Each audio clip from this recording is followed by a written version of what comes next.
नमस्कार, आप देख रहे हैं गंगाजल न्यूज और मैं हूं ताराचंद नागर। राजस्थान माध्यमिक शिक्षा बोर्ड जयपुर द्वारा आयोजित बोर्ड परीक्षा की शेष रही उच्च माध्यमिक वरिष्ठ उपाध्याय उच्च माध्यमिक व्यावसायिक शिक्षा की परीक्षाएं 18 जून से प्रारंभ होने जा रही हैं। बोर्ड ने राजस्थान सरकार व उच्च न्यायालय के निर्देशों के अनुसार परीक्षा केंद्र पर तैयारी करने के निर्देश दिए हैं। परीक्षार्थी को 1 घंटा पूर्व परीक्षा केंद्र पर पहुंचना होगा। फलोदी ब्लॉक में 16 परीक्षा केंद्र बनाए गए हैं, जिसमें से 3 फलोदी शहर में और 13 ग्रामीण क्षेत्रों में हैं। शहरी क्षेत्र में सीनियर सेकेंडरी स्कूल लटियालपुरा और एसएमबी कन्या स्कूल को परीक्षा केंद्र बनाया गया है। एसडीएम यशपाल आहूजा के निर्देश पर आज नगर पालिका कर्मियों ने इन परीक्षा केंद्रों और जय नारायण मोहनलाल पुरोहित राजकीय स्नातकोत्तर महाविद्यालय को सैनिटाइज किया। परीक्षा गुरुवार सुबह 8:30 बजे प्रारंभ होगी। सरकार के निर्देश है कि परीक्षा केंद्र पर हेल्थ प्रोटोकॉल का पालन पूरी तरह से किया जाए। परीक्षा केंद्र पर परीक्षार्थियों, शिक्षकों एवं स्टाफ को फेस मास्क अनिवार्य रूप से लगाना है और परीक्षा के दौरान सोशल डिस्टेंसिंग की पालना भी किसी भी स्तर पर कोई लापरवाही नहीं होनी चाहिए। केंद्राधीक्षक व अतिरिक्त केंद्राधीक्षक शेष रही परीक्षाओं के आरंभ से 4 दिन पूर्व परीक्षा केंद्र पर उपस्थित रहेंगे तथा परीक्षा समाप्ति तक बिना अनुमति मुख्यालय नहीं छोड़ेंगे। परीक्षा केंद्र पर सोशल डिस्टेंसिंग की पालना करते हुए सीटिंग अरेंजमेंट किया जाएगा। परीक्षार्थी फेस मास्क लगाकर ही परीक्षा केंद्र में प्रवेश कर सकेंगे।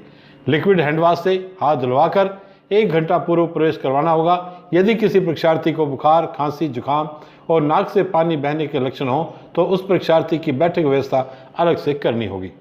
सीबीओ मदन लाल सुथार ने आज ढड्डू, बामण व मुखेरी स्थित परीक्षा केंद्रों का निरीक्षण किया और आवश्यक निर्देश दिए।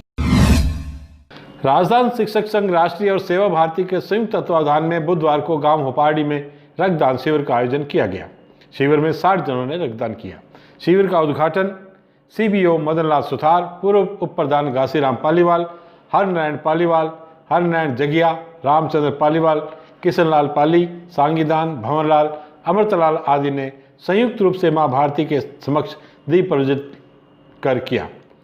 रक्तदाताओं में 21 शिक्षक और 39 युवा हैं। शिविर में होपाड़ी और मुखेरी के युवाओं ने रक्तदान में सहयोग किया। जिला संगठन मंत्री गोविंद पालीवाल, प्रमोद पालीवाल, भंवरलाल पालीवाल व विशाल थानवी आदि शिविर में उपस्थित रहे। सत्यनारायण पालीवाल, लीलाराम माली, भंवरलाल पालीवाल आदि ने सहयोग किया। राजस्थान शिक्षक संघ राष्ट्रीय और सेवा भारती फलोदी के बैनर तले आज रक्तदान शिविर का दूसरा चरण ग्राम होपाड़ी में आयोजित हुआ, जिसमें 60 रक्तदाताओं ने तन मन धन से संपूर्ण सहयोग देते हुए रक्तदान किया। जीवन रक्तदान महादान की भावना को संगठन द्वारा प्रेरित किया जा रहा है। इस शिविर को सफल बनाने में गांव के वरिष्ठ लोगों, युवाओं और शिक्षक साथियों ने सहयोग प्रदान किया। रक्तदान में 21 शिक्षकों ने रक्तदान किया और 39 हमारे युवाओं ने सहयोग किया। जय हिंद, जय भारत। शिक्षक संघ राष्ट्रीय और सेवा भारती के संयुक्त तत्वावधान में आज होपाड़ी गांव में रक्तदान शिविर का आयोजन किया गया है।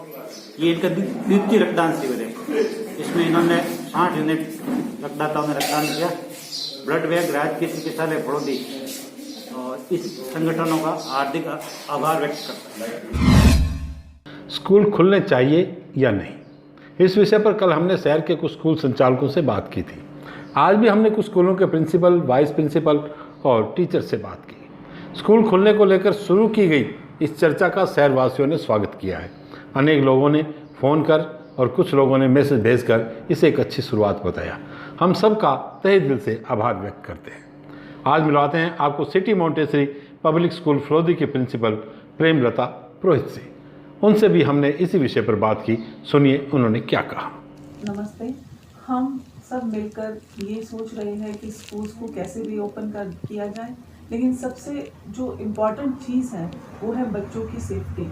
और इसके लिए तैयार हुए बगैर हम इसकी जो है इस स्कूल्स को कभी भी ओपन नहीं कर पाएंगे।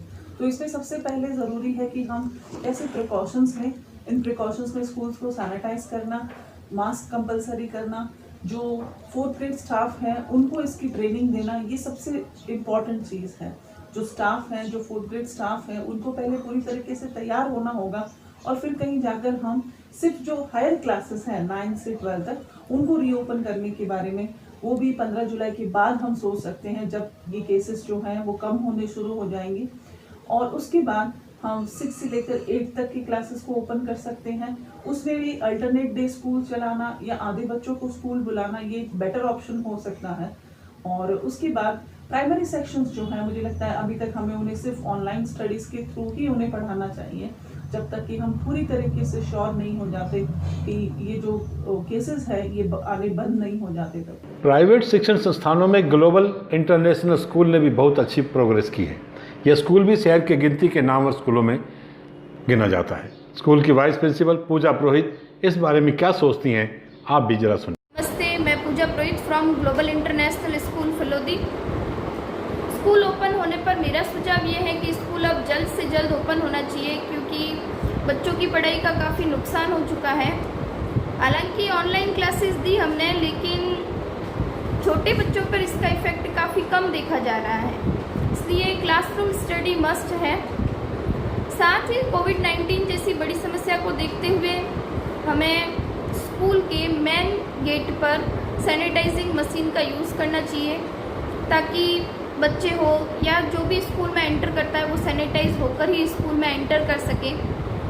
और स्टडी आवर्स 3 to 4 आवर्स होने चाहिए। और लंच के टाइम ध्यान रखना है कि बच्चे एक जगह इकट्ठे नहीं हो, और लंच टाइम क्लास वाइज अलग अलग होना चाहिए। और गेम्स और प्रेयर पर बैन होना चाहिए। अभी बस और स्कूल कैंपस को हमें नियमित रूप से डेली सैनिटाइज करना चाहिए, और मास्क को कंपलसरी करना चाहिए, चाहे वो मैनेजिंग स्टाफ हो, टीचर्स हो या जो भी बच्चे हों, सबको मास्क कंपलसरी है।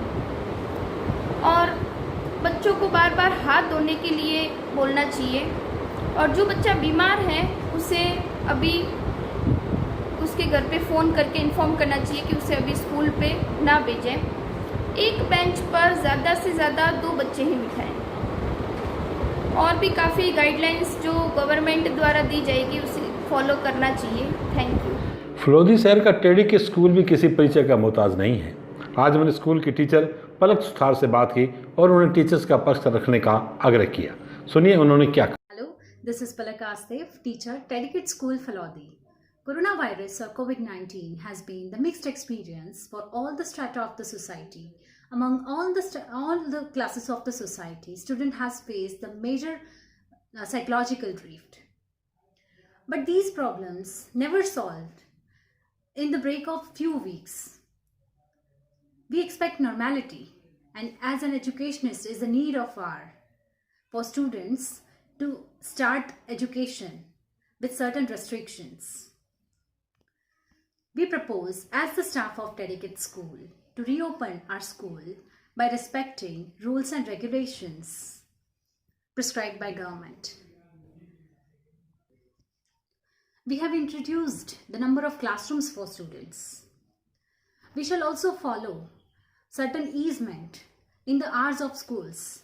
In the initial 15 days, we can keep 50% of the school time duration.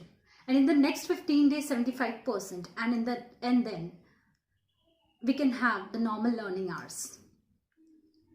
Sanitizers, hand washes, these kind of things should be available on the entries, on each entries and exist of the classrooms and washrooms as well. Face mask and face covers shall compulsory for students and teachers. And regular inspections of the symptoms of students and teachers should be examined by teachers. And avoiding sharing food or water. And also to keep distance of minimum 4 to 3 feet. Thank you. हमारी यह चर्चा आपको कैसी लगी? कृपया comment box में अपनी प्रतिक्रिया से अवश्य ही अवगत करवाएं। हम परिचर्चा में भाग लेने वाले सभी संचालकों व टीचर्स का भी आभार व्यक्त करते हैं जिन्होंने अपना कीमती समय निकालकर हमारा सहयोग किया। धन्यवाद, बहुत बहुत धन्यवाद, शुक्रिया। अनाधिकृत रूप से प्रेस शब्द अंकित वाहन के मामले में कार्रवाई नहीं होने पर एक जागरूक शहरी धर्मेंद्र कुमार सोनी ने एडीएम हाकिम खान को ज्ञापन देकर अनशन की चेतावनी दी है। युवक का कहना है कि 20 मई को पुलिस ने अवैध जर्दे सहित एक वाहन सीज किया था जिस पर प्रेस शब्द अंकित था। इसे बाद में हटा दिया गया। उसने उच्च अधिकारियों को शिकायत की थी, लेकिन अभी तक कोई कार्रवाई नहीं हुई। कार्रवाई नहीं होने पर उन्होंने 22 जून से पुलिस थाना के सामने बेमियादी अनशन पर बैठने की चेतावनी दी।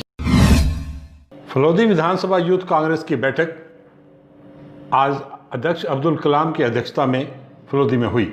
बैठक में वक्ताओं ने सीमा पर चीन द्वारा जवानों पर किए गए आक्रमण की निंदा की और विरोध प्रदर्शन किया। उपस्थित वक्ताओं ने चीनी सामान के बहिष्कार का भी प्रण लिया। चीनी सीमा पर शहीद हुए जवानों को श्रद्धांजलि भी दी गई। इस अवसर पर अब्दुल कलाम, उपाध्यक्ष सुरेश सोनी, कैलाश सुथार, राहुल चौधरी, रवि व्यास, विशाल व्यास, पवन सोलंकी, जाकिर खिलजी आदि उपस्थित थे। बाप संवाददाता कविकांत खत्री की रिपोर्ट के अनुसार महात्मा गांधी राष्ट्रीय ग्रामीण रोजगार गारंटी योजना के तहत ग्राम पंचायत बड़ी सिड़ के राजस्व गांव गाडना में चल रहे कार्य का बुधवार को ग्राम विकास अधिकारी शक्ति सिंह ने आकस्मिक निरीक्षण किया। ग्राम विकास अधिकारी ने बताया कि गवाई नाड़ी कार्य पर कुल नियोजित 58 में से 44 श्रमिक मौके पर उपस्थित मिले। सिंह ने श्रमिकों को निर्देश दिया कि वे टास्क के अनुसार कार्य करें, कोविड-19 को देखते हुए सोशल डिस्टेंसिंग की पालना करें तथा मास्क लगाकर ही कार्य करें। मेट को भी आवश्यक दिशा निर्देश दिए गए। बारू निवासी भूराराम प्रजापति ने पुलिस को सूचित किया है कि मेरे बड़े भाई भोमाराम का मानसिक संतुलन ठीक नहीं है और उसका उपचार भी चल रहा है।